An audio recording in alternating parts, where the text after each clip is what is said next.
며칠 전에 한 번 구원은 영원한가? 구원의 확실은 맞는 건가? 이런 주제의 그 질문을 받았어요. 유튜브를 보면은 정반대 의견들이 많이 나와서 혼란하니까 정리가 필요하다는 요청이었습니다. 질문을 받고서 몇 개의 강의를 한번 들어봤어요. 성경 말씀 근거로 나름 해석하면서 자기 주장들을 다 합니다. 제가 이 내용은 사실 굳이 범주를 정한다면은 칼빈주의와 알미니안주의로 구분할 수가 있습니다. 근데 사실 이 문제는 지금 새로운 문제가 아니라 1618년에 이미 다뤘던 주제고 이때 이미 결론이 났던 주제입니다.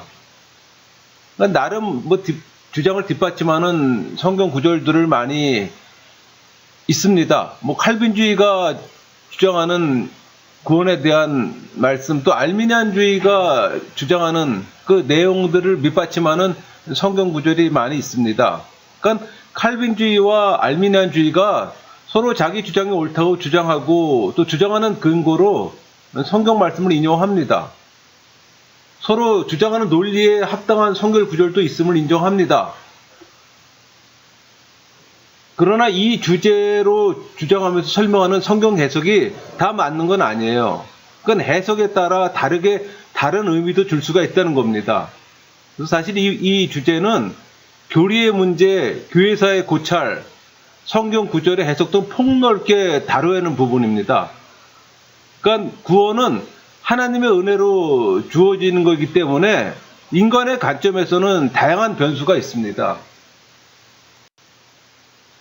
먼저 교리의 문제를 보면은 칼빈주의의 5가지 요점하고 알미니안주의 5대 학론이 있습니다. 그러니까 문해부흥 운동이 시작한 인본주의 운동. 근데 인간이 자기 목을 찾겠다고 하는 그 운동이 일반 사회에서 진행됐던 것이 교회 안에 들어오게 됐어요. 그래서 이게 알미니안주의 운동이고 현대 자유주의 신학의 뿌리가 됐습니다. 그래서 이 칼빈주의와 알미니안주의는 교리가 아주 상반됩니다. 서로 합칠 수가 없어요. 정반대 교리거든요. 그러니까 오늘의 주제는 어떤 말씀 해석에 대한 이해보다는 각자가 바른 성경과 영적 분별력을 갖고 선택해야 하는 문제입니다. 오늘 주제와 관련된 교회사를 좀 볼 필요가 있습니다. 그러니까 정통신학을 자랑스럽게 지켰던 화란 정부와 그 교회는 세계적인 회의, 도르트라는 도시에서 회의를 열었는데 여기 참석한 나라들이 스위스, 영국, 신성 로마 제국, 독일 등 이렇게 8개 나라에서 온 27명의 학자와 84명의 교회 지도자, 또 18명의 정부 고위층들이 참가한 대회의였습니다. 이것을 도르트 총회라고 합니다. 그러니까 이 회의에서 칼빈주의는 알미니안주의의 5대 학론을 면밀히 분석하고 또 신랄하게 비판을 합니다. 이 회의는 7개월간에 거쳐서 총 154회의 회의를 갖게 되는데 7개월 동안 집중적으로 토론하고 논쟁하는 시간이었던 거죠. 그래서 이 회의의 결과 칼빈주의가 승리를 합니다. 그래서 이 대회에 참석한 모든 사람들은 알미니안주의는 하나님의 주권을 무시하고 인간의 공로를 내세우는 이설이라고 이제 확인이 되는 거죠. 그러니까 만장일치로 알미니안주의 5대 학론을 기각시킵니다. 그리고 이거에 대한 적극적 대응책을 세우기로 했어요. 그것은 나중이라도 칼빈주의를 확고히 하고자 하는 어떤 강령을 만들자고 했던 겁니다. 그래서 만들어진 게 알미니안주의 5대 학론을 대치하는 칼빈주의 5대 강령이 나왔던 거예요. 그래서 그 강령을 작성하고 채택하고 발표하기 이르렀던 겁니다. 그게 1619년 얘기예요. 이렇게 해서 알미니안주의는 정죄를 받습니다. 그러니까 오늘의 주제의 결론은 이미 과거에 끝난 거예요. 교회사에서 이미 증명이 된 겁니다. 이 정죄받은 알미니안주의들이 후에 영국으로 넘어가서 명명을 유지합니다. 근데 그 와중에 요한 웨슬리, 요한 웨슬리가 그 세력의 감명을 받고 알미니안주의가 되고 후에 감리교를 창설합니다. 우리는 보통 이 5대 강령, 솔직히 칼빈의 5대 교리라고들 하는데, 우리가 앞에서 본 교회사를 통해서 알게 된 것처럼 그거는 칼빈이 본인이 작성한 게 아니에요. 또 이 5대 강령은 칼빈주의 사상의 표현이긴 하지만은 그것은 그 알미니엄주의 5대 학론에 의거해서 상대성 때문에 만들어진 칼빈주의의 기본 원리라고 뭐 단정하기는 곤란합니다. 왜? 칼빈주의의 기본 이념은 하나님의 절대 주권 사상이에요. 그럼 이 5대 강령은 무엇인가 질문할 수 있잖아요. 이것은 구원에 대한 칼빈주의 입장을 밝히는 구원론적 강령 정도라고 보면 될 겁니다. 그 칼빈주의를 집으로 표현해 보면은 절대 주권 사상의 주축돌이에요. 그리고 기둥 5개가 바로 이 5대 이 교리가 되는 거죠. 그러니까 이 5대 교리는 이 5기둥에 비유할 수가 있습니다. 여러분, 칼빈주의는 그 신본주의로 시작해서 진행되는 반면에 알미니안주의는 인본주의로 시작합니다. 그러니까 시작이 틀려요. 칼빈주의와 알미니안주의는 출발이 다르고 신앙의 방향도 정반대예요. 그러니까 칼빈주의는 하나님 주권에서 모든 것이 이루어지는 신본주의인데 반해서 알미니안주의는 인간의 주권을 중요시하는 인본주의입니다. 그러니까 예를 들어서 설명하면은 예정론에서 칼빈주의는 하나님의 주권에 의한 무조건적 선택과 예정을 믿습니다. 반면에 알미니안주는 인간의 선행을 근거한 예정을 믿어요. 그러니까 구원론에서 칼빈주의는 하나님의 선택과 성령의 부르심에 의해서 죄인을 회개하고 또 믿게 하고 구원을 얻는다고 믿으나, 알미니안주의는 인간의 자기 결단과 선행이 있어야 구원을 얻는다고 믿습니다. 그건 큰 차이가 있는 거죠. 여러분, 그 신본주의를 주장하는 칼빈주의 신학과 인본주의를 주장하는 자유주의 신학은 영원한 평행선이에요. 만날 수가 없는 교리입니다. 그러니까 이 교리의 차이는 다른 해석을 낳잖아요. 여러분, 세상 속에 보수와 진보가 일치할 수는 없잖아요. 항상 평행선을 달리잖아요. 오늘의 주제는 이해보다는 선택해야 되는 문제예요. 저는 오늘 주제를 다루면서 생각나는 성경 구절이 있어요. 우리 전도서 1장 9절에 보면은 이미 있었던 것이 후에 다시 있겠고 이미 한 일 후에 다시 할지라 해 아래는 새 것이 없나니, 이 말씀이 생각나더라고요. 그러니까 1618년에 다루고 끝난 주제를 이 시대 목사들은 또 새로운 해석처럼 또 다루고 있습니다. 해 아래 새 것이 없는데. 한 가지 부연할 것은 화란에서 추방된 알미니엄주의자들이 영국으로 갔다 그랬잖아요. 왜 영국으로 갔는가 생각해 볼 수 있잖아요. 그러니까 요한 웨슬리는 또 어떻게 해서 알미니엄주의가 됐는가? 그 이유는 영국 성경에는 2개의 파가 있었습니다. 그러니까 고교회파하고 저교회파. 이 2파 중에서 개혁을 인정하면서 복음주의를 수용하려는 파는 저교회파예요. 그러니까 우리 저교회파면 여러분들이 존 스토트 그분 잘 아시죠? 성경 지상주의를 외쳤던 분, 유명하신 분이죠. 그분이 저교회파였어요. 반면에 개혁을 싫어하면서 로마 천주교로 복귀하기를 바랬던 파가 있었는데 그게 고교회파예요.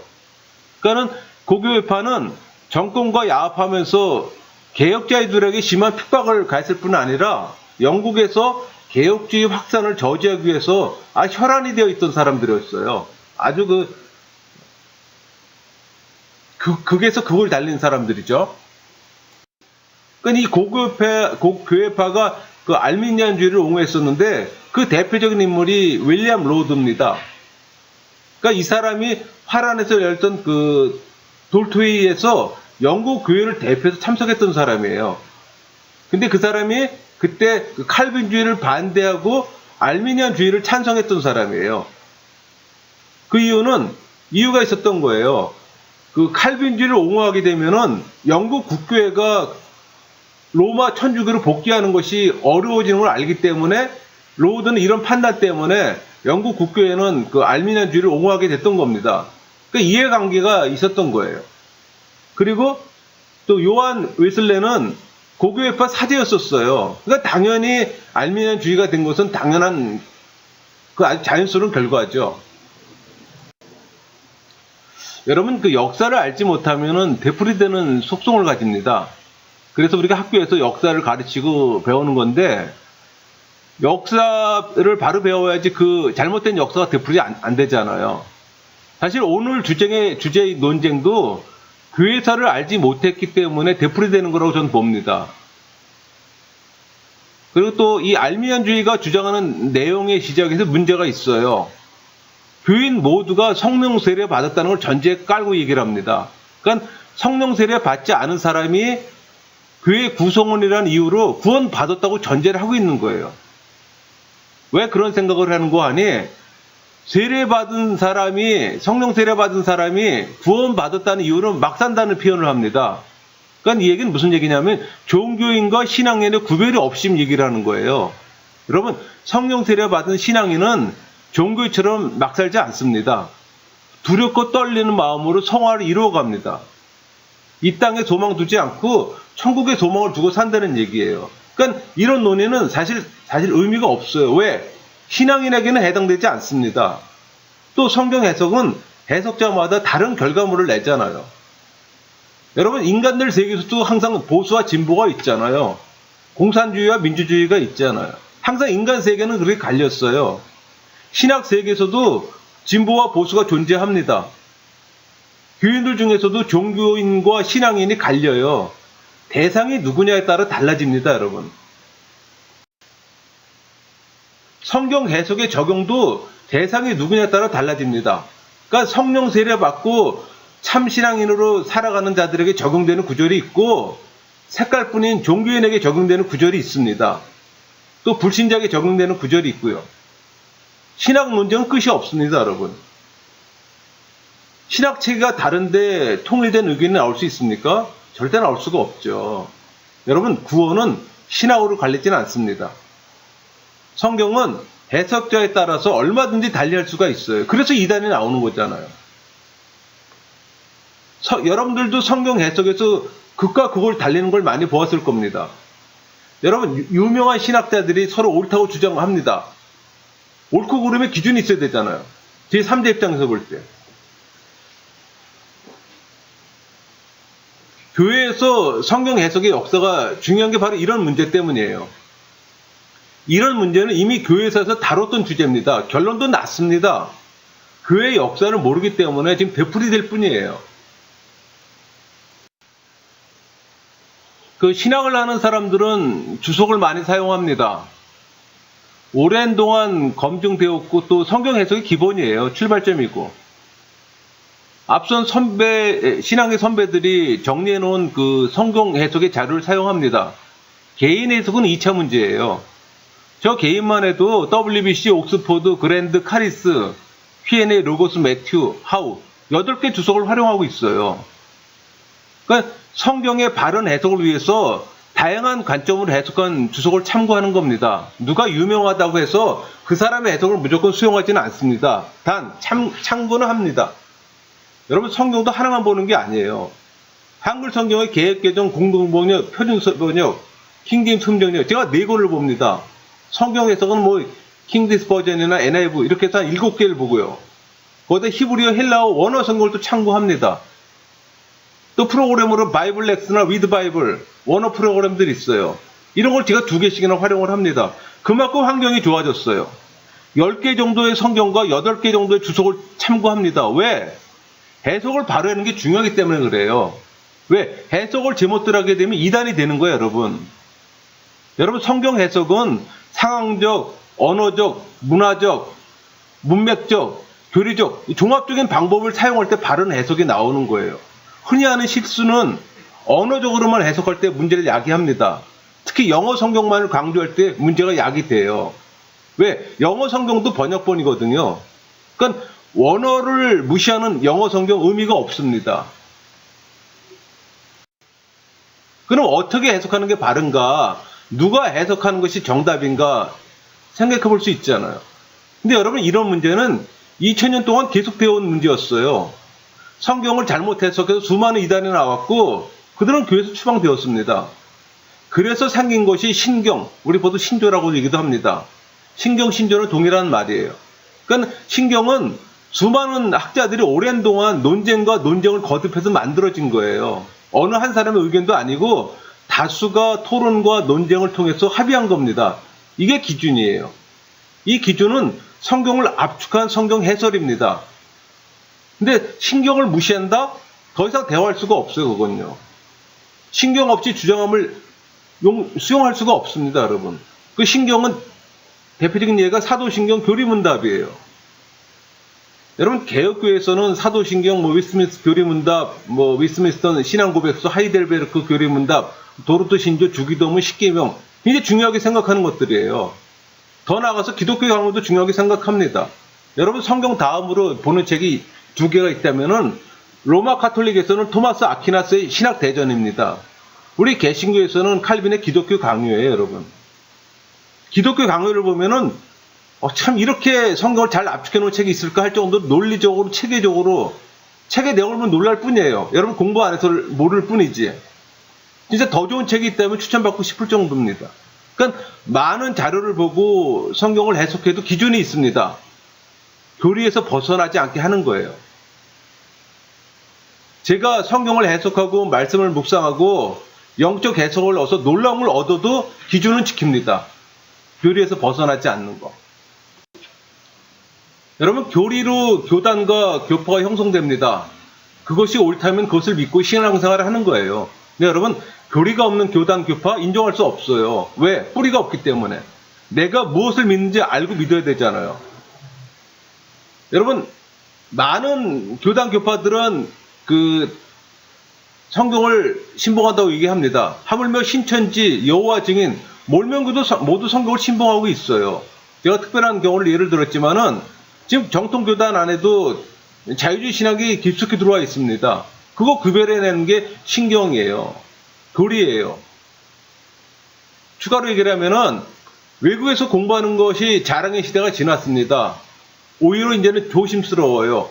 상당수의 신학교가 자유주의 영향권에 있고 성경을 인본주의 관점에서 고등비평이라는 수단으로 분해하고 해부하기 때문입니다. 요새는 유학을 하고 오면 오히려 신학 때문에 신앙을 잃는 경우가 있습니다. 그게 현실이에요. 여러분, 이 오늘의 주제를 다루는 분들은 종교인과 신앙인의 구별이 필요합니다. 성령 세례 받은 사람은 소수인데 모두가 성령 세례 받았다는 가정에서 출발합니다. 그러다 보니까는 성령 세례 받은 사람의 오해가 발생하면서 논쟁이 시작되는 거예요. 이 주제를 다루기 전에 믿음과 성령 세례에 대한 이해함이 필요합니다. 중생하고 회심한, 즉 성령 세례 받은 사람의 상태를 정확히 아는 게 중요해요. 그래서 오늘의 주제 제목이 한 번 구원은 영원한가? 이런 질문들이잖아요. 여러분, 한 번 구원이라는 말이 뭐예요? 그 의미를 바르게 알아야 되잖아요. 한 번 구원이라는 의미는 바른 믿음과 성령 세례 받은 자의 정의가 바르게 선 다음에 논의가 되어야 합니다. 그래서 이제 이 영혼 문제를 좀 잠깐 다뤄야 되는데, 제가 이거는 지금 내 강의 때문에 여러 번 했던 건데, 제 경험으로는 중생, 회심, 믿음, 성령 세례, 구원, 이런 용어를 바르게 이해하려면은 먼저 우리 영혼에 대한 이해함이 필요합니다. 우리 영혼은 크게 마인드와 하트로 구분되어 있어요. 이 부분을 잘 정리하는 게 필요합니다. 이 부분을 정리해 두면은 기독교에서 사용하는 많은 용어가 쉽게 이해함이 생깁니다. 먼저 마인드에는 지성, 오성, 이성으로 구성되어 있습니다. 지성은 암, 사건, 사실을 추리하는 거죠. IQ도 여기에 해당됩니다. 오성, 선악을 판단하는 거예요. 그러나 하늘의 일에 대해서는 죽은 기능입니다. 여기서 또 판단이라 하면 자기 의로 판단함을 의미합니다. 이성은 분별함이에요. 어떻게 할 거야? 어떻게 할 것인가? 여기서 분별은 하나님의 말씀을 근거로 분별합니다. 그러니까 하트에는 의지와 감정으로 구성되어 있고 의지는 그 행동 주체입니다. 그러니까 지성, 오성이 선하다고 주는 정보를 그대로 인식하고 행동으로 옮겨요. 그러니까 스스로 생각하고 판단하는 능력은 없습니다. 반면에 감정은 느낌, 충동, 수시로 변하는 거죠. 여러분, 우리의 영혼은 창조 때 선한 상태가 아니라 아담의 원죄로 부패한 본성을 갖고 있습니다. 여러분, 인간은 악해요. 근데 이런 부패한 영혼을 성령께서 인쳐주십니다. 그러니까는 성령이 그 말씀이라는 매개체로 우리의 의지를 타치해 주시는 거예요. 이 과정이 중생입니다. 이 과정이 성령 세례고요. 그러나 이 과정은 우리가 인식할 수가 없어요. 그러나 이때 믿음이 형성됩니다. 그러니까 이 믿음이 우리 하트에 자리매김해요. 여러분, 믿음은 여러분이 믿는다고 믿어지는 게 아닙니다. 성령의 선물이에요. 그래서 이 부분이 중요한 거예요. 그러니까 믿음도 중생도 성령 세례도 모두 성령의 선물이에요. 성령이 말씀으로 우리의 의지를 인쳐줄 때 그때 믿음이 형성된다 그랬잖아요. 그러면 그 말씀은 우리 마인드에 자리매김해요. 여러분, 우리 요한복음 1장 1절이 뭐예요? 태초에 말씀이 계시니라. 이 말씀이 하나님과 함께 계셨으니 이 말씀은 곧 하나님이시리라. 그러니까 우리가 예수님이 내 안에 계신다는 말이 이 말이에요, 여러분. 말씀이 내 안에 있다는 얘기예요. 왜? 예수님께서 말씀으로 오셨잖아요. 그러니까 내 안에 믿음이 형성되고 또 성령님이 내 안에 내주하시고, 이게 성령 세례입니다.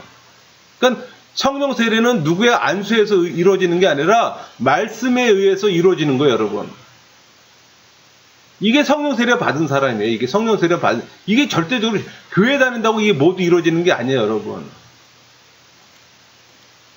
그러니까 내 안에 성령님이 내주하고 계시고 또 믿음이라는 돋보기가 있고 또 말씀으로 내주하시는 예수님. 그러니까 내가 하나님의 사람, 영적인 사람이 되는 거예요, 여러분. 근데 이게 내 의지나 내 행위로 이루어지는 게 아니라 하나님의 은혜로 이루어진다는 얘기예요. 자, 믿음을 볼까요? 여러분, 믿음에 대한 바른 정의가 필요합니다. 여러분, 모든 종교에 다 믿는다고 합니다. 불교도 믿는다 그러고 이슬람도 믿는다 그래요. 그건 믿는다는 표현이에요. 근데 여러분, 타 종교에서 얘기하는 그 믿음하고 우리 기독교에서 하는 믿음하고 달라요, 여러분. 그런 구별이 있어야 되는 거예요. 타 종교에서는 내가 주체가 되는 거예요. 그러나 기독교에서는 성령님이 주체가 되는 거예요. 여러분, 믿음 하면은 여러분 딱 떠올라야 되는 게 그리스도를 아는 지식, 이렇게 떠올라와야 되는 거예요. 그러나 이 지식은 내가 스스로 갖는 지식이 아니라 성령을 통해서 가질 수 있는 지식이에요. 그러니까 중생한 사람, 성령 세례 받은 사람이 성령의 조명함으로 인해서 그리스도를 아는 지식, 그게 믿음이에요, 여러분. 그러니까 믿음에 대한 정의가 바로 서야 되는 거예요. 히브리어로는 에모나, 우리 헬라어로는 피스티스예요. 영어로는 페이스가 되는 거죠.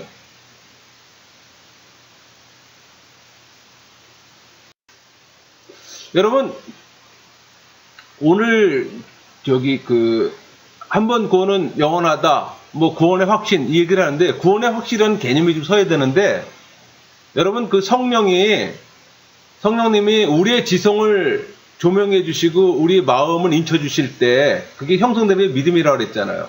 그러면 성령께서 우리의 마음을 인쳐 주실 때 확신이 생기는 것, 담대함이 생기는 거예요. 그러니까 이 확신은 이해함이 아닙니다. 여러분의 이성으로 이해하는 게 아니에요. 성령이 그 담대함을 주시는, 그 담대함과 확신을 주시는 거예요, 그 자체가. 그러니까는 우리가 구원의 확신을 갖는 얘기는 내가 확신을 갖는다는 그게 아니라 성령께서 우리를 그렇게 만들어 주시는 거예요. 그러니까 성령의 마음을 인쳐줄 때 그 확신이 형성되는 겁니다. 이해해야 될 거는 나의 이해함이 아니고 하나님이 주신 이해함이에요. 확신 그 자체는.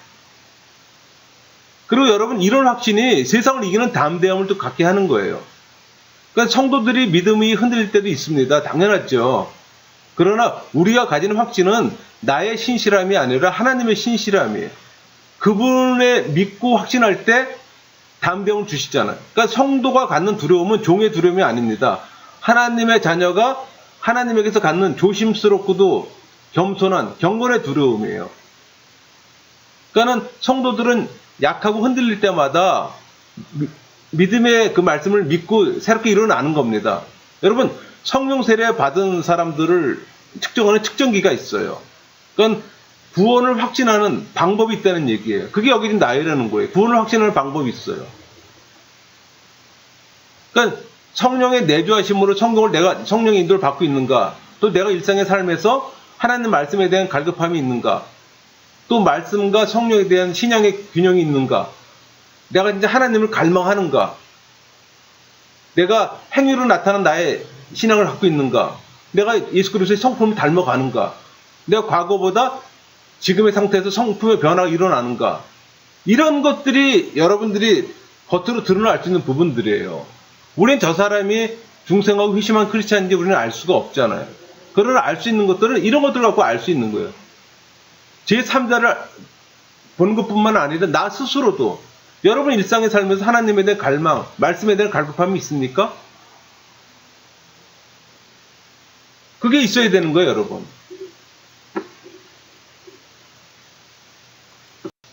여러분, 구원은 한 번으로 끝나는 은혜가 아닙니다.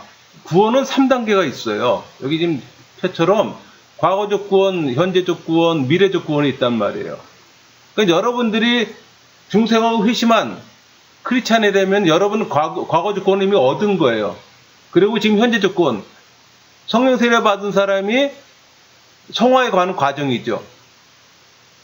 그리고 미래적 구원은 이제 우리가 죽을 때 영화로 이제 이루어지는 거죠. 그러니까는 말씀 구절로는 과거적 구원은 구원 받았다. 에베소서 2장 8절이에요. 우리가 너희가 그 은혜로 인하여 믿음으로 말미암아 구원을 얻었나니 이것이 너희에게서 난 것이 아니요 하나님의 선물이라. 여러분, 구원은 하나님의 선물이잖아요. 그 다음에 현재적 구원 받아가고 있다. 빌립보서 2장 12절 말씀이에요. 그러므로 나의 사랑하는 자들아, 너희가 나 있을 때뿐 아니라 더욱 지금 나 없을 때에도 항상 복종하여 두렵고 떨림으로 너희의 구원을 이루라. 또 미래적 구원, 디모데후서 4장 18절. 주께서 나를 모든 악한 일에서 건져내시고 또 그의 천국에 들어가도록 구원하시리니 그에게 영광이 세세 무궁토로 있을지어다. 아멘. 그러니까는 여러분 가끔 하다 이제 그런 얘기들 하잖아요. 구원파가 당신은 언제 구원받았습니까? 그러면 거꾸로 질문하는 거예요, 이제. 어떤 질문하는 거니? 어떤 구원을 얘기를 하는 겁니까? 거꾸로 얘기할 수 있어야 되는 거예요. 그러니까 과거적 구원은 콜링, 중생, 회심, 거듭, 연합, 칭의, 양자잖아요. 이건 동시에 일어나는 일들이에요. 내가 성령 세례를 받게 되면 나타난 일들이라는 거, 이거 자체는.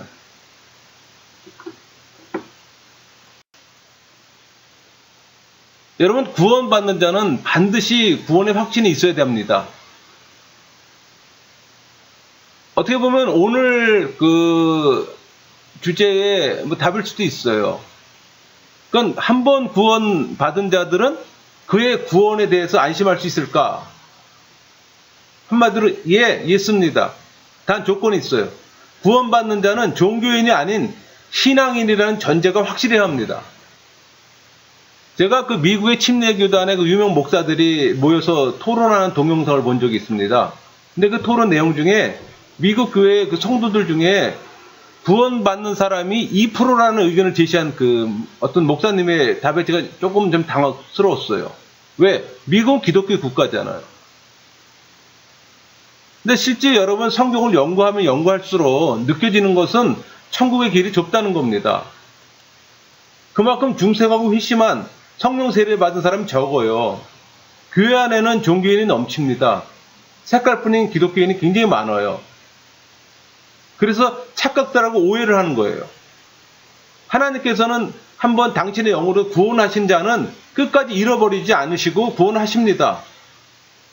성도는 궁극적 승리만 있는 것이 사실이지만 그것은 하나님이 보장해 주시는 거예요. 성도는 순간순간 삶에 있어서 새 성품과 옛 성품 사이에 선택을 해야 됩니다. 누구든 넘어질 수 있어요. 때로는 우리가 우리의 자유를 사용해서 하나님과 멀리 떨어지면은 또 하나님께서는 친히 징계도 하십니다. 그리고 그것은 하나님이 우리를 이미 아들로 삼으셨기 때문에 그런 징계도 하시는 거예요.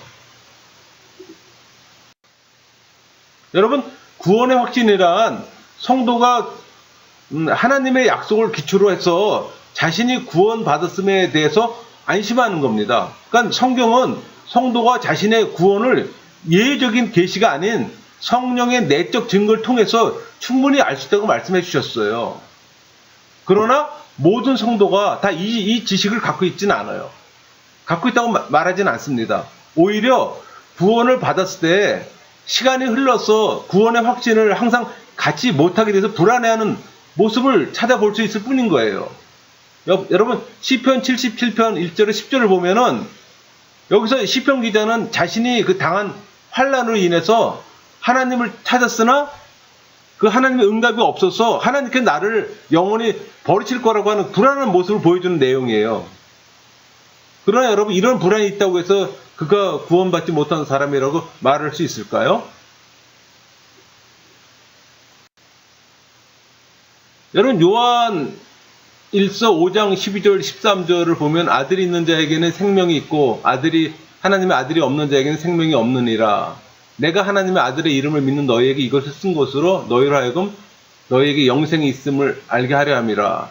아까 우리 영혼의 문제 다룰 때 성령께서 말씀을 인쳐서 우리의 의지를 터치하고 성령이 내주하시고 그 말씀이 우리의 마인드 안에 자리매김 한다 그랬잖아요. 그게 예수님이 내 안에 있는 거라고 얘기했던 거지 했잖아요. 그러니까는 자기 안에 영생이 있음에도 불구하고 그것을 알지 못한 이들이 있기에 이와 같이 말씀하시는 거예요. 여러분 구원의 확신은 우리가 누릴 수 있는 축복 중에 하나입니다. 그리고 하나님께서는 우리가 이 구원의 확신 속에서 이 땅의 삶을 살아가는 걸 원하시고 있는 거예요. 그 구원의 확신을 갖지 못하고 살아가는 것은 바람직하지 못합니다. 어떻게 보면 비정상적 신앙인의 모습일 수도 있어요. 그럼에도 불구하고 구원에 대해서 안심하지 못하고 있는 것은 오히려 성경적이지 못하다는 생각이 듭니다. 우리는 다른 이들의 구원을 판단할 수는 없어요. 대신 불안해하는 다른 이들에게 구원을 확신하는 진리를 소개해 줄 필요는 있다는 얘기죠. 사도 요한도 주관적인 확신 점검사항을 3가지 말씀해 주셨어요. 믿음 있는가, 형제 사랑하는가, 계명 순종하는가. 여러분 회심이란 그리스도인은 생활의 열매를 맺게 됐다고 얘기를 합니다. 그러니까 그런 열매를 보고서 구원을 확신하는 것은 주관적인 확신입니다. 그러니까 객관적인 확신에서 주관적인 확신으로 넘어가는 거예요. 최고로 확실한 것은 성령이 주시는 확신입니다. 로마서 8장 16절 말씀처럼 성령이 친히 우리의 영과 더불어 우리가 하나님의 자녀인 것을 증언하시나니. 이게 성령이 말씀하시는 거예요. 여러분 삶 가운데 하나님에 대한 영적인 갈망이 없다면은 구원을 점검해 봐야 됩니다. 반면에 여러분 삶 가운데 하나님에 대한 영적인 갈망과 목말이 있다면은 여러분 구원 받았다고 해도 확신해도 상관없습니다. 여러분 구원의 확신을 원하는 신자는 은혜의 통로인 성경, 설교, 성찬, 이 기도를 통해서 열정적으로 확신을 추구해야 합니다. 여러분 영적 거장 위슬러나 화필드 같은 사람도 확신을 얻을 때까지 몇 년을 기다렸다고 표현합니다. 수많은 기도와 애통하는 눈물이 있었다고 표현을 합니다.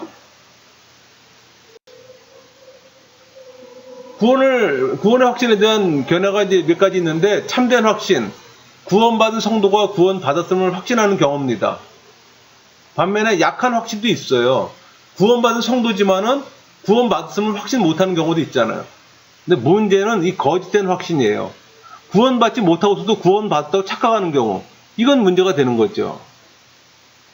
여러분 구원의 확신은 건강한 신앙생활, 성숙한 신앙생활의 기본입니다. 구원의 확신은 세상에서 그리스도를 증언하는 삶의 기본이에요. 그러니까 구원의 확신이 구원받은 사실과는 꼭 일치하지는 않습니다. 반면에 구원을 확신하게 되면 삶에 굉장한 기쁨이 생겨요. 감사와 샘물처럼 어떤 시련 속에서 평화를 누릴 수가 있는 거예요. 근데 구원의 확신이 무너지면 다 무너집니다.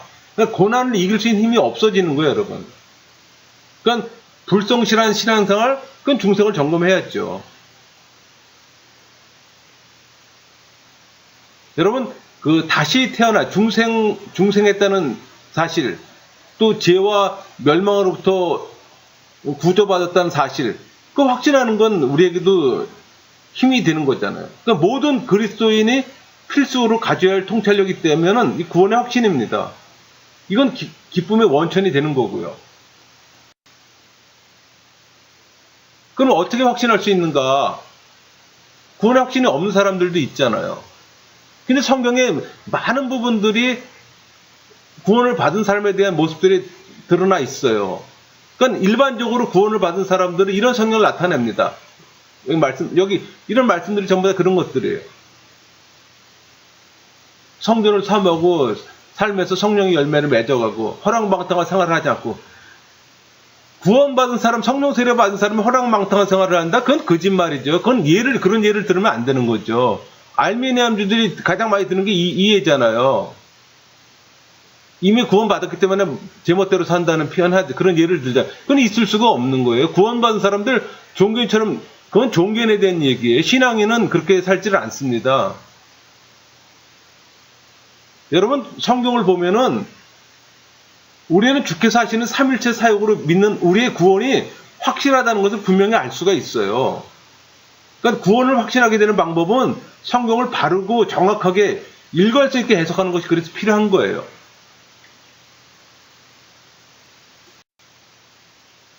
구원의 확신에 대한 잘못된 오해가 있습니다. 구원의 확신은 우리의 노력이나 만족감을 근거로 해서 얻어지는 게 아닙니다.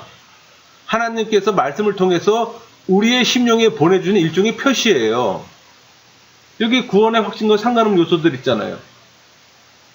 3대가 교회를 다닙니다. 믿음 생활합니다.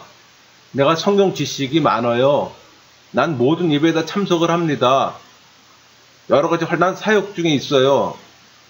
이런 것들 구원하고 구원의 확신과 전혀 상관없는 것들이에요. 자기 만족일 뿐인 거예요.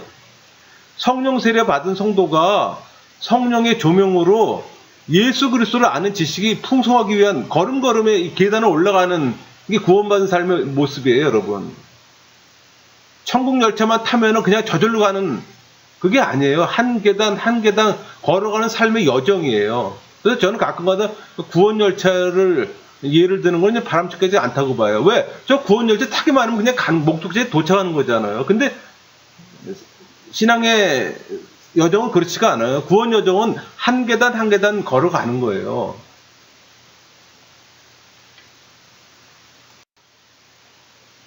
여러분, 구원의 확신이 주는 유익이 무엇인가? 구원의 확신이 있을 때는 그 유익이 있잖아요. 왜 그렇게 구원의 확신이 중요한 건가? 첫째, 구원의 확신을 가진 사람의 마음은 성령 안에서 화평과 희락으로 넘친다. 내가 사망에서 생명으로 옮겨졌습니다. 죄로 인한 고통과 죽음의 저주에서 해방됐잖아요. 그것만 확신한다면 기쁨과 평안에 넘치는 건 당연한 결과죠. 우리 요한복음 14장 27절 여기 나오는 평안, 이 평안 여러분 물질로 주는 게 아닙니다. 하나님이 주신 평강이에요. 그러니까 썩어질 세상의 것이 아닌 종말론적 천상의 기쁨이자 평강입니다. 로마서 14장 17절 말씀처럼 성령 안에서 의와 희락과 평강은 구원을 받는 자만 누릴 수 있는 하나님의 축복이에요. 하나님이 주시는 기쁨과 평강은 환경의 제한을 받지 않습니다. 오히려 극한 혼란과 핍박 속에서도 말할 수 없는 기쁨이 넘치는 게 그게 하나님이 주신 평강이에요. 두 번째는 구원의 확신을 가진 사람은 하나님께 대한 사랑과 감사가 넘친다. 죽을 죄인이 하나님의 은혜로 구원받던 사실만 확신한다면 하나님을 사랑하고 그 크신 은혜에 감사드리는 건 당연한 거 아닙니까? 구원의 확신을 가진 자만이 마음을 다해서 하나님을 사랑할 수가 있습니다. 의무감이 아니라 하나님의 사랑이 강권하기 때문에 또 이웃을 위한 전도, 봉사 다 기쁜 마음으로 수행하는 거예요. 왜? 우리는 하나님의 사랑에 빚진 자잖아요. 열심히 전도하고 봉사하고 죄 지은 형제를 관대히 용서하는 그 모든 행위가 하나님 은혜에 감사하는 방편입니다. 셋째, 구원의 확신을 가진 사람은 하나님 말씀에 힘있고 기쁜 마음에 복종한다. 여러분, 하나님 말씀에 순종하라면 얼굴부터 찡그리는 부정적인 생각만을 한 사람이 구원을 확신이 있다고 말할 수 있을까요? 여러분, 구원의 확신인 사람은 하나님의 법을 즐거워하는 사람이에요. 하나님 말씀에 즐거워하는 사람이에요. 그래서 말씀 붙잡고 사는 거예요, 여러분. 그게 구원의 확신인 사람들의 행동이라니까요. 그러니까 하나님의 법을 즐거워하는 사람은 그 말씀에 순종하는 그 삶, 거기서 보람과 기쁨을 누려요, 여러분. 여러분, 우리 사도행전 그 2장 42절에서 47절 말씀에 기록된 그 초대교회 그 신자들의 삶의 모습들이 있잖아요. 하나님 말씀에 힘있고 유쾌하게 복종하는 그 모습이 오늘에 사는 우리 교회 신자들은 너무 대조적이에요. 거기서 있는 걸 나누고 어려운 사람 도와주고 하는 이런 것들이 참 어때 이 시대는 점점 가면 갈수록 이기적으로 변하게 되고, 여러분 사도행전의 모습은 구원의 확신을 가진 자들이 맺는 전 열매로 생각합니다. 그러니까 구원의 확신인 사람은 시험을 기쁨으로 받아들입니다. 또 거룩한 삶을 살아가잖아요. 여러분, 그 구원을 확신을 방해하는 요소 이렇게 표현해놨는데, 그 성도는 항상 구원의 그 확신이 주는 기쁨과 평강 속에서 이 세상을 살아가는가? 꼭 그렇지만은 않잖아요. 성도라도 구원의 확신이 흔들릴 수가 있잖아요. 여러분, 예수님을 믿고 구원의 확신을 가진 성도라도 항상 구원의 확신의 정도가 동일한 건 아니잖아요. 사람마다 다 개인차가 있잖아요.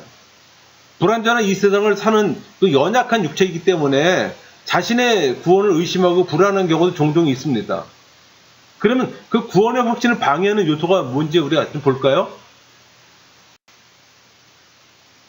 구원의 확신을 방해하는 요소가 첫째 보면 가장 큰 장애물은 구원의 근거와 구원의 열매를 혼동하는 일이다. 여러분, 구원의 확신 있는 사람은 당연히 하나님 말씀과 부합하는 성품의 열매, 그러니까 행위의 열매를 맺습니다. 또 많은 경우 우리는 구원의 열매, 즉 신앙의 열매를 통해서 내가 구원받고 어떤 사람이 구원받았는 사실도 알 수가 있어요. 그렇지만은 우리는 구원의 열매인 나의 성품과 행위를 강조한 나머지 구원의 근거인 예수님을 소홀해서는 안 되죠. 고린도후서 13장 5절 말씀처럼 신자 안에 그리스도가 없으면 구원 얻는 믿음은 아니잖아요, 그게.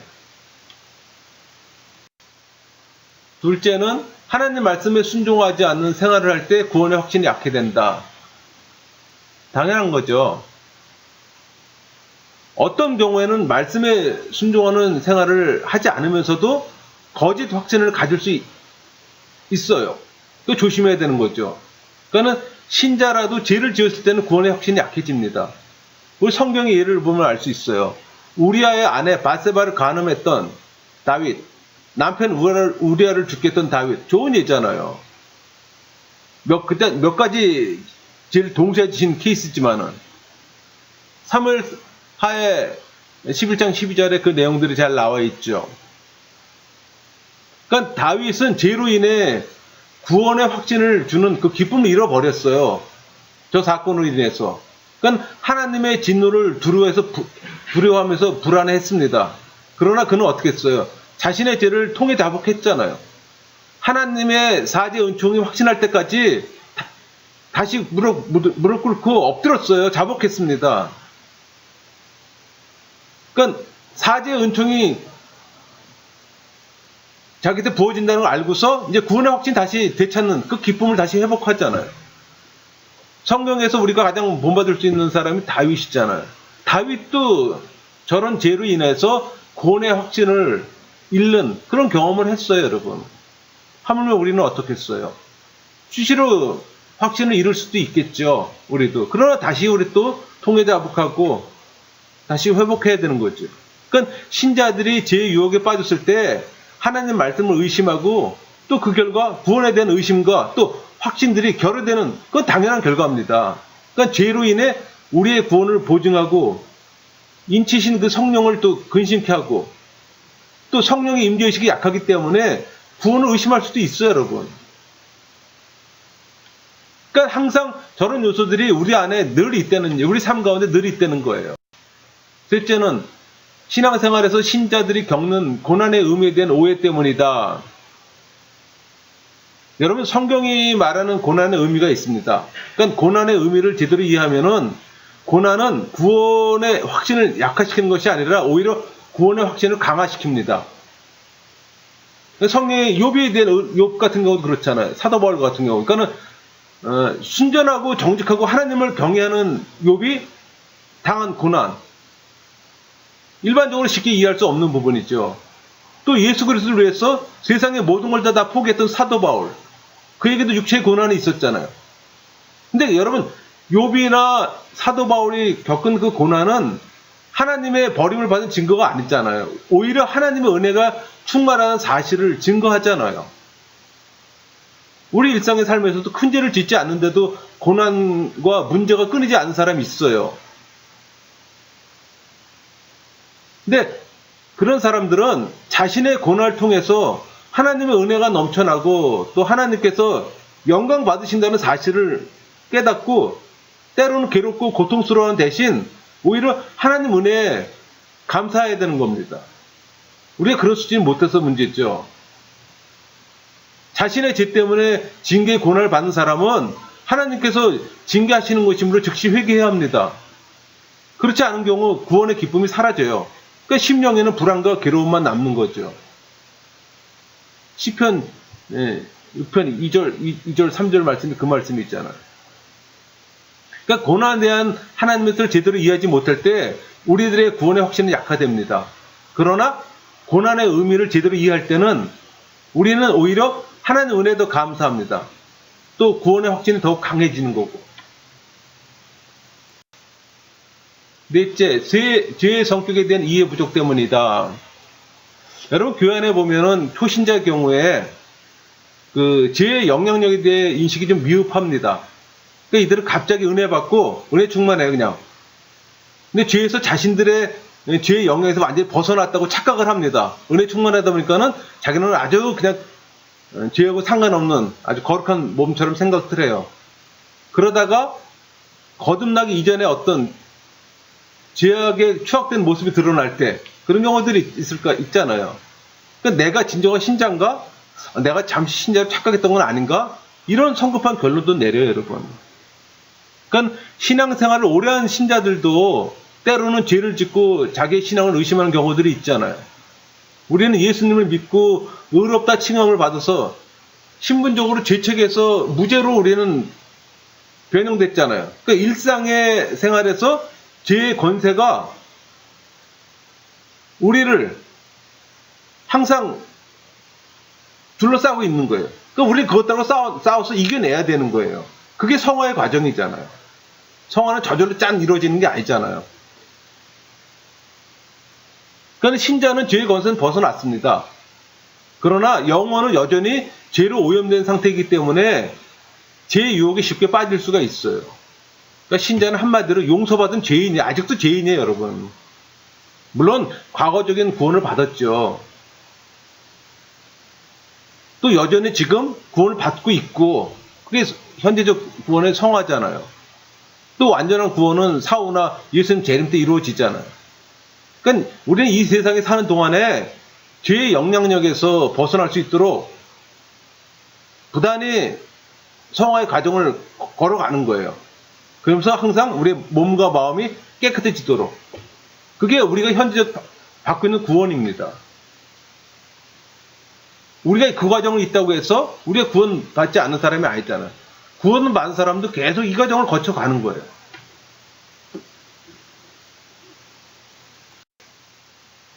다섯째, 개인의 성격이 구원의 확신을 가로막는 경우가 더러 있다.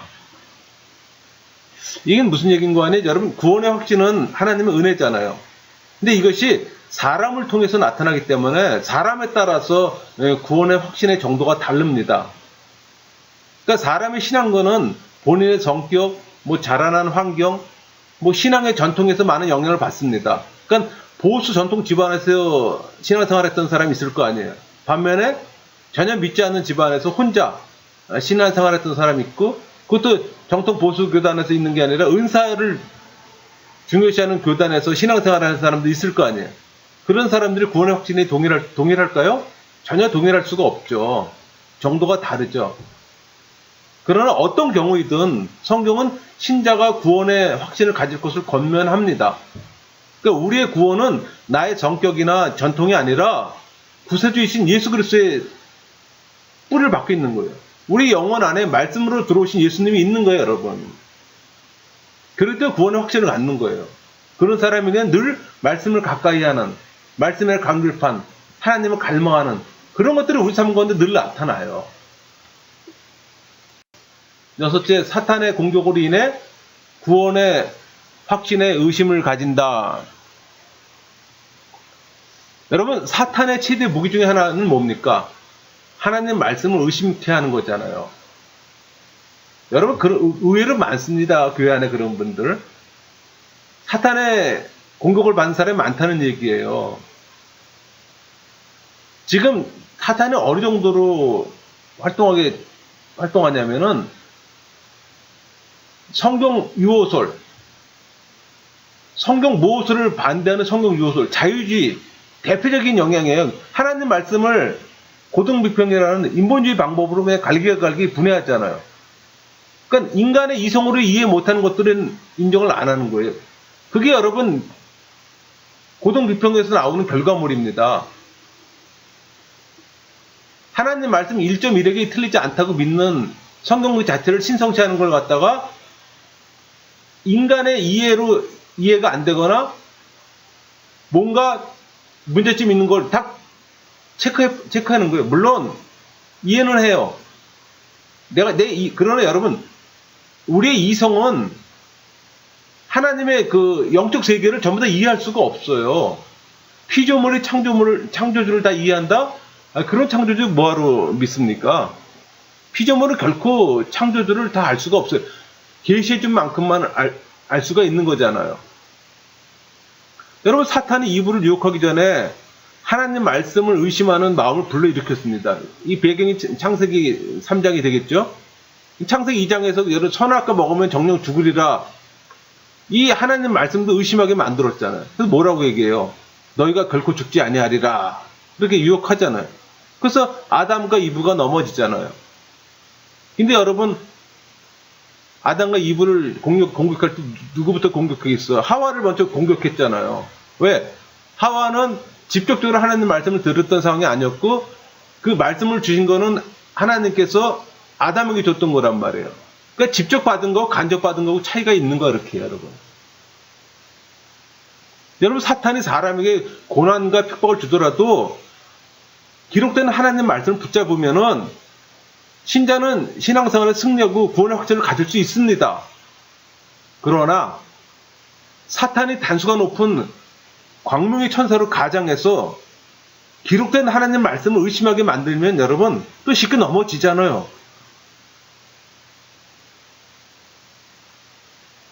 그리고 또 예수 그리스도의 십자가 구속 사건을 부정하게 만들면 또 구원에 대한 확신이 흔들립니다. 오죽하면은 그 예수를 주라고 담대하게 시인했던 베드로조차도 사탄의 유혹에 빠져서 예수님을 3번이나 부정하고 저주까지 했잖아요. 그게 연약한 인간의 모습이에요. 그러니까 신자들은 언제 어떻게 공격할지 모르는 사탄의 공격에 대비해야 되는 거예요. 그래서 항상 기도로 깨어 있고 말씀을 굳게 붙잡아야 되는 이유가 바로 그거예요, 여러분.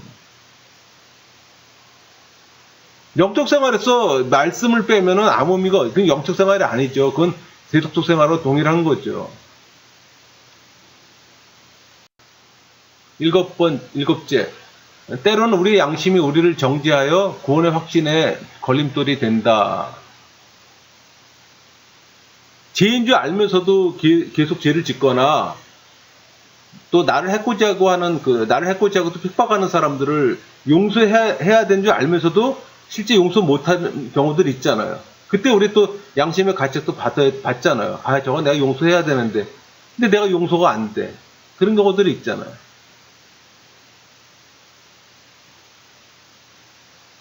그러니까 하나님은 우리의 양심이 죄로 인해서 책망받고 괴로워하는 걸 더 잘 아십니다. 그러니까 우리는 하나님의 은혜 가운데 있기 때문에 죄를 깨닫고 괴로워한다는 그 자체가 신앙이 성숙되어가는 그 사실을 증거하는 거예요. 어떻게 보면요. 여러분, 죄에 대해서 고민하고 죄에 대해서 깊이 생각한다? 그건 신앙이 성숙되는 과정입니다. 하나님의 관점에서 보는 죄하고 인간 세계에서 보는 죄하고 다르다 그랬잖아요. 인간들의 법에 적용되는 거는 행동입니다. 겉으로 드러난 거. 그러나 하나님은 그 마음까지도 감찰하시잖아요. 그러니까 우리 신앙인들은 두 개의 법을 지켜야 되는 사람이야. 세상의 법하고 하나님 법을 지키는 사람이잖아요. 그러나 일반적인 사람들은 세상의 법만 지키면 돼요. 그러니까 편하죠, 어떻게 보면은. 또 죄가 죄인지도 모르고. 그러니까 우리는 한시라도 사죄의 은총을 베풀지 않으면 살 수 없다는 걸 깨달아야 됩니다. 늘 겸손한 마음으로 하나님의 은혜에 감사해야 되는 거예요.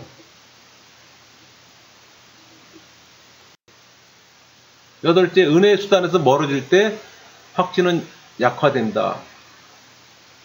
여러분, 하나님은 말씀, 기도, 찬양, 헌신, 전도, 이런 것들, 이런 수단을 통해서 성도들에게 은혜를 내리시고 또 은혜를 유지케 합니다. 그러니까 우리가 이런 수단에서 멀어지면 안 되는 거예요. 멀어지면 당연히 구원의 확신은 약화되는 건 당연한 거죠. 그러니까 우리는 수시로 만나서 권면하고 모이기를 힘써야 되는 거예요. 늘 교회 안에서 하나님을 예배하고 훈련받고 봉사하고 전도하고 성도 간의 교제 나누면서 우리의 신앙을 지켜나가는 거예요.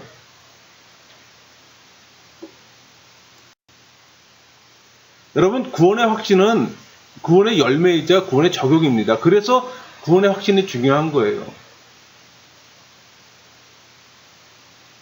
한 번 구원은 영원한가? 그런 질문은 우리한테는 해당이 안 되는 거예요, 여러분. 그건 이미 1618년에 이미 끝난 결과잖아요. 그러니까 구원의 확신이 결여되거나 약화되었다는 말은 우리가 신앙생활을 제대로 하지 못하고 있다는 증거입니다. 그리스도가 나의 칭의, 의롭다고 칭함받는 게 칭이잖아요.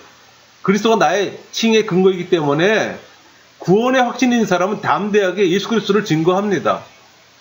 구원의 확신을 통해서 우리가 하나님의 자녀라는 사실을 알고 하나님 나라의 일을 더욱 열심히 하고 또 하나님께 교제를 사모하면 되는 거예요. 그러니까 구원의 확신을 통해서 하나님은 사랑이라는 사실을 확신하기 때문에 역경이나 환난, 핍박, 고통 그런 걸 당해도 담대하게 이겨낼 수 있는 거잖아요. 아까 제가 말씀드렸잖아요.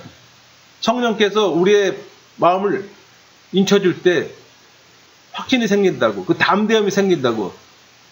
그러니까 구원의 확신은 절대적인 거예요, 여러분. 내가 구원받았나 안 받았나? 이런 거 갖고 고민하면 안 되는 거예요, 여러분. 그러나 시작은 중요합니다. 내가 성령 세례를 받은 날, 거기부터 시작이, 오랜 동안 신앙생활 없어도 거기 그 수준에 계속 머물면 안 되는 거죠. 내가 구원의 확신이 있기까지 그 앞과정을 확실히 해야 되는 거죠. 중생하고 회심한 크리스찬의 모습을 내가 확실히 가져야 되는 거죠. 성령 세례 받았다고 확신할 수가 있어야 되는 거죠. 그게 불확실하면 거기서 새롭게 시작해야 되는 거니까. 그거는 신앙생활 아무리 오래 해도 성령 세례 받지 않으면 소용이 없는 거잖아요. 근데 성령 세례 받지 않으면 종교인입니다. 근데 교회 안에 종교인이 엄청 많다는 사실을 기억하세요. 왜 많은 사람들은 자기는 다 종교인이 아니라고 생각할까요? 왜 다 신앙인을 생각할까요? 그게 착각이라는 거예요. 아까 저도 얘기했잖아요. 미국에서 심리학의 유명 목사들이 모인 자리에 토론회에서 어떤 목사님이 미국의 기독교인 중에 2%만 구원받는 표현을 했어요. 그분이 아무 생각 없이 그냥 던진 말일까요? 저는 그렇게 생각하지 않아요. 그만큼 구원의 길이 좁다는 거예요. 근데 우리는 왜 구원의 길이 넓다고 생각할까요? 근데 여러분 성경을 연구하면 할수록 느껴지는 부분은 아까도 말씀드렸지만은 구원의 길은 좁습니다. 여러분 구원의 확신을 통해서 나와 하나님과의 관계가 바로 정립되는 사실을 알게 됩니다. 또 알기 때문에 구원의 확신을 갖게 되는 거고, 그러면 예배와 삶을 통해서 세상이 주지 못하는 기쁨과 평강을 누릴 수가 있어요. 다시 말하면은 우리 신앙생활에 이런 모습이 나타나지 않으면은 그 사람은 진정한 구원의 확신을 가지고 있다고 말할 수 없는 거죠. 그러니까 우리가 지금 얘기했던 걸 다 종합해 보면은 성령 세례 받은 성도는 삼일체 하나님께서 이루신 구원 사역에 대해서 그 근거의 확신을 갖고 하나님께서 가르치는 가르침을 향해서 나아가야 됩니다. 또 우리를 부르심과 택하심을 굳게 해나가야 되는 거예요. 그러나 자신들이 주님께서 원하시는 방향을 향해 나가는 것이 자기의 공로나 의미를 부여해서는 안 되는 거죠. 그 모든 것이 하나님의 은혜와 역사로 가능하게 되었음을 겸손하게 인정해야 되는 겁니다. 구원을 확신한 성도의 모습이 바로 여기에 있는 거예요. 전 여러분 이 강의를 통해서 이미 1600년도에 끝났던 한 번 구원은 영원한 구원인가 이런 주제 갖고 그만 얘기했다는 얘기예요. 그러나 그 주제에 대해서 잘못된 견해, 자유주의 견해가 엄청 많이 나오고 있습니다. 지금 아까 말씀드린 알미니안주의, 자유주의 이쪽의 견해가 지금 굉장히 많이 나오고 있어요. 그거 흔들리지 마세요. 칼빈주의, 개혁주의 교회에 계신 분들 거기 흔들리지 마세요. 제가 안타까운 마음에서 오늘 이 강의를 하게 된 겁니다. 중요한 거는 여러분이 성령 세례 받았느냐 안 받았느냐 그게 중요한 거예요, 여러분. 왜? 교회 안에 성령 세례 받지 못한 분들이 엄청 많다는 사실, 그거 꼭 기억하시고, 내가 성령 세례 받았음을 확신할 때까지 계속 그 문제를 잡고 매달리고 기도하시고 말씀 속에 살고. 왜? 우리가 성령 세례 받았음을 우리는 그 당시 인지는 못해요. 중생은 임신하는 모습이고 회심이 결과물이거든요. 아이를 낳는 상태를 굳이 비유를 한다면 중생을 우리가 알 수가 없잖아요. 그러니까 여러분 스스로가 내가 회심의 결과물을 맺지 못했다, 성령 세례 받은 확신이 안 쓴다, 그러면 그 문제 갖고 매달려야죠. 한 번 구원은 영원한 구원이니까 그 문제 갖고 논의할 부분이 아니라 성령 세례 받은 사람은 영원합니다. 내가 성령 세례 받은 게 불확실하기 때문에 영원하지 못한 거지, 성령 세례 받은 게 확신한다면은, 그리고 아까 그런 결과물을 낸다면 내 이해함이 아니라 하나님이 주시는 담대함, 하나님이 주신 확신, 하나님 주신 믿음, 그런 것들이 내 안에 있다면은 그거는 고민할 필요가 없다 그랬잖아요. 이미 오래전에 이미 결론 난 걸 갖고 이제 와서 뭐 새로운 것처럼, 뭐 새로운 걸 발견한 것처럼 얘기한다는 것 자체가 우습잖아요. 그러니까 중요한 거는 여러분이 중생하고 회심한 크리스찬, 그러니까 성령 세례 받은 사람인가 거기가 포커스가 맞춰져야 되는 거예요. 왜? 그때 믿음이 주어진다 그랬잖아요. 기독교의 믿음은 다른 종교의 믿음하고 다르다 그랬잖아요. 다른 종교의 믿음은 믿다, 믿는다 개념이 내가 주체가 됐지만은 기독교의 믿음은 하나님이 주신 거라 그랬잖아요. 도구의 도구. 하나님과 교제하기 위한 도구예요. 하나님과의 말씀을 볼 수 있는 도구라 그랬잖아요. 돋보기에 돋보기. 안경 같은 거예요, 믿음은. 근데 그 하나님이 주신단 말이에요. 왜? 하나님과의 원만한 관계를 유지하기 위해서. 자, 오늘 강의 여기서 마치겠습니다.